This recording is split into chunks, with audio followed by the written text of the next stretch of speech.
হরে কৃষ্ণ। ভক্তিশাস্ত্রী কোর্সের শ্লোক মুখস্থ পরীক্ষার অন্তর্গত ঈশোপনিষদ থেকে দুটি শ্লোক পড়ে শোনাব। ওম পূর্ণমদ পূর্ণমিদং পূর্ণাৎ পূর্ণমুদচ্যতে পূর্ণস্য পূর্ণমাদায় পূর্ণমেবাবশিষ্যতে। পরমেশ্বর ভগবান সর্বতোভাবে পূর্ণ। তিনি সর্বতোভাবে পূর্ণ বলেই এই জগতের মতো তার থেকে উদ্ভূত সবকিছুই সম্পূর্ণভাবে সর্বতোভাবে পূর্ণ। কিন্তু যেহেতু তিনি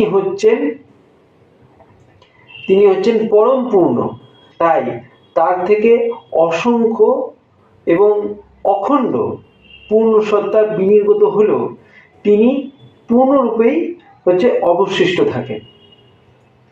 এরপরে প্রথম শ্লোক, ঈশাবাস্যমিদং সর্বং যৎকিঞ্চ জগতং জগৎ তেন ত্যক্তেন ভুঞ্জিতমা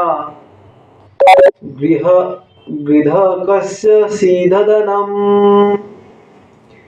এই বিশ্বে যা কিছু আছে তার মালিক হচ্ছেন পরমেশ্বর ভগবান এবং সব কিছুই তার নিয়ন্ত্রণাধীন। তাই জীবন ধারণের জন্য তিনি যেটুকু বরাদ্দ করে দিয়েছেন সেটুকুই আমাদেরকে গ্রহণ করা উচিত এবং সব কিছুই যে ভগবানের সম্পত্তি তা ভালোভাবে জেনে কখনোই অন্যের জিনিস আমাদের কখনোই গ্রহণ করা উচিত নয়। হরে কৃষ্ণ।